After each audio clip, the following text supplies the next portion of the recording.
Děkuji za slovo. Toto je přesně to, po čem my jako SPD voláme. Masová bytová výstavba a přímo dostupných bytů, budování nových městských čtvrtí. To přesně odpovídá tomu, co my říkáme Praha potřebuje na místo Vltavské filharmonie a dalších nějakých gigaprojektů, které, řekněme, se možná ani nikdy nebudou realizovat, ale zůstanou v tom velké peníze. Tady bych se nebál, kdyby doopravdy byla dohoda s ministerstvem o státních pozemcích bezúplatně, protože jestli tady souhlasí ty majetkoprávní poměry podle těch barviček, tak ta Česká republika tam má nízké procento celkového objemu.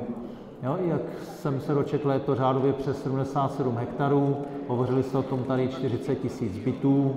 Mohu říci včera, jak probíhal summit architektury a summit dostupného bydlení, tam vlastně začínal tu diskuzi přesně ministr financí pan Stanjura. Ten to nazýval, že toto bude nová čtvrť pro 50 000 obyvatel, právě s tím, že stát bude toto nabízet bezúplatně. Takže samozřejmě nechám to na vás, věřím, Tomáš Portlík je fundovaný odborník na to samé Sandra, takže že dojednáte ty nejlepší podmínky.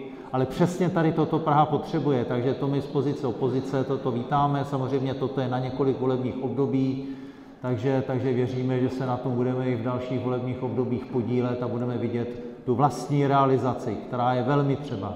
Děkuji.